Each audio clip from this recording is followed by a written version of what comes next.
Welcome to direction to success. आज हम बात करेंगे एक नए टॉपिक के बारे में जो है हमारा सोशलाइजेशन मतलब समाजीकरण। इसी टॉपिक में हमारे 2 पॉइंट्स और आते हैं जो है agents of socialization and types of socialization. ये हमारी वीडियो बाइलिंगुअल रहेगी और ये हमारा टॉपिक सीटेट, DSSB, KVS जैसे बहुत सारे कॉम्पिटेटिव एग्जाम्स के लिए यूजफुल है। इनफैक्ट BEd MAd के लिए भी यूजफुल है। तो चलिए स्टार्ट करते हैं। कोई भी इंडिविजुअल या कोई भी चाइल्ड जब एक्वायर कर लेता है अपनी सोसाइटी के नियम कानून, उस सोसाइटी का नज़रिया कि वो सोसाइटी का किसी चीज़ के लिए, पर्टिकुलर चीज़ के लिए क्या नज़रिया है, उन सबको एक्वायर कर लेता है, तो उसी को सोशलाइजेशन या समाजीकरण की प्रक्रिया कहा जाता है। अब इसी के साथ एक दूसरी डेफिनेशन भी दी हुई है जिसमें बताया हुआ है कि सोशलाइजेशन एक कॉन्टिन्यूस प्रोसेस है, सतत प्रक्रिया है, चलती रहती है हमेशा, जिसमें एक इंडिविजुअल अपनी पर्सनल आइडेंटिटी को एक्वायर करता है, मतलब अपनी खुद की एक पहचान को अपनाता है और लर्न करता है अपनी सोसाइटी के बारे में कि अपनी सोसाइटी में कैसे बिहेव करना है, कैसे रहना है, किन आदतों को अपनाना है, क्या अपना एक नज़रिया रखना है। वो ये सब चीज़ें अपनी सोसाइटी के अकॉर्डिंग एक्वायर करता है, क्योंकि हर एक सोसाइटी का, हर एक कल्चर का अपना एक अलग नज़रिया होता है हर चीज़ के लिए। इस प्रक्रिया से वह अपनी सोसाइटी और अपने सोसाइटी के लोगों के और ज़्यादा करीब जाता है। अब आती है कैरेक्टरिस्टिक सोशलाइजेशन की, समाजीकरण की विशेषताएं। फर्स्ट पॉइंट आता है कि जो हमारी समाजीकरण की प्रक्रिया है वो हर सोसाइटी की अलग अलग तरीके से होती है। जैसे कि मैंने अभी आपको बताया था कि हर सोसाइटी के अपने रूल्स, रेगुलेशंस, कल्चर अलग अलग होते हैं, तो समाजीकरण की प्रक्रिया भी अलग होती है। थोड़ा बहुत डिफरेंस हो सकता है या ज़्यादा डिफरेंस हो सकता है, लेकिन डिफरेंस पाया जाता है। नेक्स्ट आता है कि सोशलाइजेशन एक कॉन्टिन्यूस प्रोसेस है, सतत प्रक्रिया है। जब बच्चा घर से बाहर निकलता है, अपनी सोसाइटी से मिलता है, उसकी वो सोशलाइजेशन की प्रक्रिया वहीं से स्टार्ट हो जाती है और निरंतर चलती रहती है। सोशलाइजेशन हमारी फॉर्मली और इनफॉर्मली भी हो सकती है। फॉर्मली मतलब जब हम स्कूल में जाते हैं, फॉर्मल तरीके से सीखते हैं, तो वो होगी हमारी फॉर्मल सोशलाइजेशन।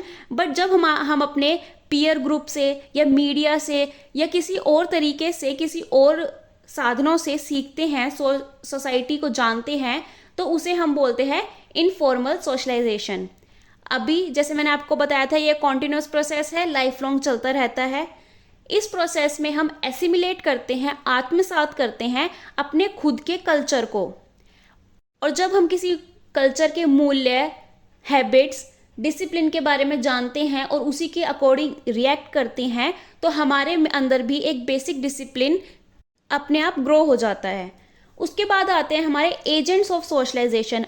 अभी हम सोशलाइजेशन, समाजीकरण कैसे कर सकते हैं, इनके क्या क्या एजेंट्स होते हैं, उनके बारे में पढ़ेंगे।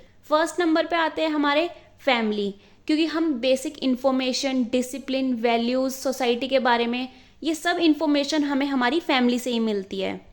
फैमिली फर्स्ट स्टेप होता है हमें कुछ इन्फॉर्मेशन गेन करने का या फिर किसी बारे में या अपनी सोसाइटी के बारे में जानने का। उसके बाद आता है स्कूल।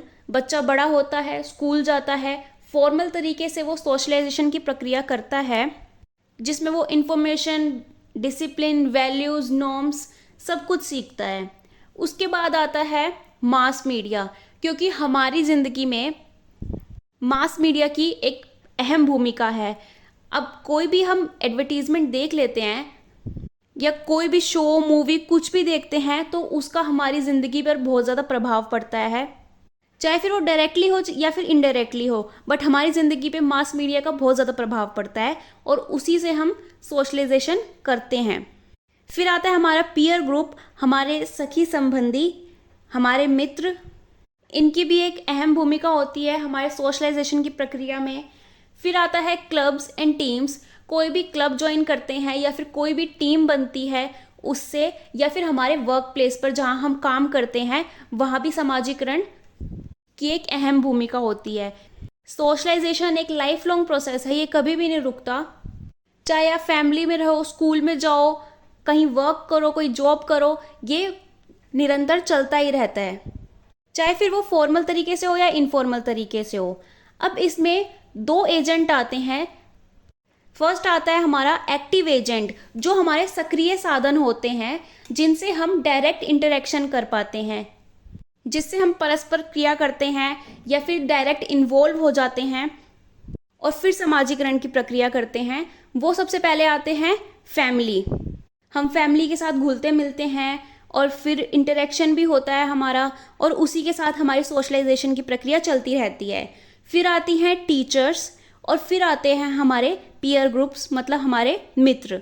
ये होते हैं हमारे एक्टिव एजेंट्स, मतलब सक्रिय साधन। अब आता है हमारा पैसिव एजेंट्स ऑफ सोशलाइजेशन, निष्क्रिय साधन। अब एक्टिव में हमारा डायरेक्ट इन्वॉल्वमेंट हो रहा था और डायरेक्ट इंटरेक्शन हो रहा था, बट इसमें हमारा इनडायरेक्ट इंटरेक्शन होता है और इनडायरेक्ट इन्वॉल्वमेंट होता है। अब इस इनडायरेक्ट का मतलब क्या है? मीन्स एक्टिव में टीचर, बच्चा या टीचर और पीयर ग्रुप आमने सामने आ रहे थे, फैमिली मेंबर्स आमने सामने आ रहे थे, कोई भी बात थी, कोई भी डिसीजन था तो वो आमने सामने बैठ कर ले रहे थे, डायरेक्ट इंटरेक्शन हो रहा था, परस्पर क्रिया हो रही थी। बट इसमें परस्पर क्रिया नहीं होती। इसमें जिस भी बच्चे का, जिस भी इंडिविजुअल का सोशलाइजेशन होता है, उसका जो सोशलाइजेशन करने का जो माध्यम होता है, जो साधन होता है, वो एक्टिव नहीं होता, वो पैसिव होता है। इसका सबसे बड़ा एग्जाम्पल है बुक्स। बुक्स की मदद से हमारा सोशलाइजेशन होता है, बट वो एक्टिव नहीं है, वो पैसिव है। उसे हम रीड कर सकते हैं, वो हमारे साथ इंटरेक्ट नहीं कर सकती। फिर सेकंड आता है लाइब्रेरी, एंड थर्ड आता है हॉस्पिटल्स। ये दोनों भी हमारे समाजीकरण की प्रक्रिया के लिए बहुत ज़्यादा इंपॉर्टेंट होते हैं, बट एक डायरेक्ट इंटरेक्शन नहीं होता है, इसमें इनडायरेक्ट इंटरेक्शन होता है, इसलिए पैसिव एजेंट्स होते हैं। इसके बाद आता है हमारा टाइप्स ऑफ सोशलाइजेशन, समाजीकरण के प्रकार। सबसे पहले आता है हमारा प्राइमरी सोशलाइजेशन, प्राथमिक समाजीकरण। इसमें आती है हमारी फैमिली, क्योंकि जब भी किसी भी इंडिविजुअल का सोशलाइजेशन होता है तो उसमें सबसे अहम भूमिका और सबसे प्रथम भूमिका होती है हमारे परिवार की, हमारी फैमिली की। क्योंकि जो भी हम सीखते हैं, डिसिप्लिन, वैल्यूज़ जो भी सीखते हैं, वो सबसे पहले हम अपनी फैमिली से सीखते हैं, क्योंकि उनके साथ ही हमारा सबसे पहले इंटरेक्शन होता है। जब किसी बच्चे का प्राइमरी या फिर सबसे पहला जो इंटरेक्शन होता है लाइफ का, वो उसकी फैमिली के साथ ही होता है, उसी को हम प्राइमरी सोशलाइजेशन कहते हैं। ये एक ऐसा प्रोसेस है जिसमें बच्चा सीखता है लैंग्वेज, अपनी कॉग्निटिव स्किल्स को, संज्ञानात्मक कौशल को, और सीखता है नियम और मूल्य को।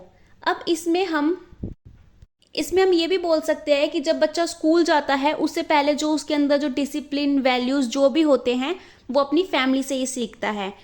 फिर वो चाहे डायरेक्ट या इनडायरेक्ट ऑब्जर्वेशन या फिर एक्सपीरियंस से सीखे, बट सबसे पहले बच्चा अपनी फैमिली से ही सीख पाता है। इसमें उसके फैमिली मेम्बर्स आते हैं, उसके सिबलिंग्स आते हैं, और कोई भी पर्सन आता है जो उसकी फैमिली से रिलेटेड होता है। ये आपका 1 नंबर क्वेश्चन में हमेशा आया है, तो इसको अच्छी तरह से समझ लेना।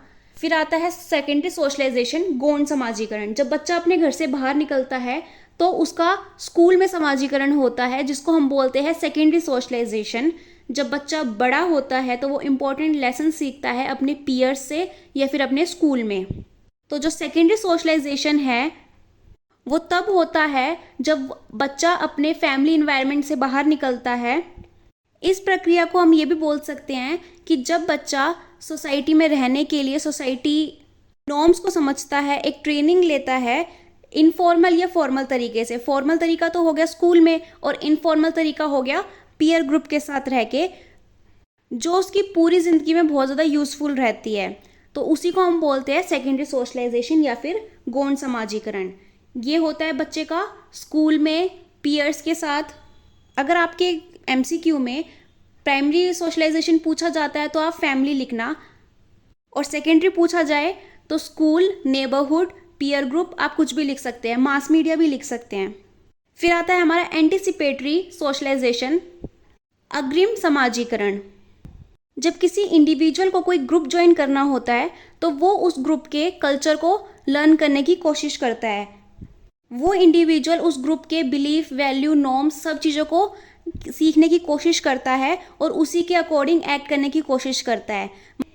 इसका एग्जाम्पल ये हो सकता है, जब कोई छोटी क्लास का बच्चा बड़ी क्लास के बच्चे के ग्रुप में ऐड होना चाहता है तो वो उसी की तरह रिएक्ट करता है, उसी की तरह बिहेव करता है और उसी के जैसा बनने की कोशिश करता है ताकि वो उसके ग्रुप में ऐड हो सके।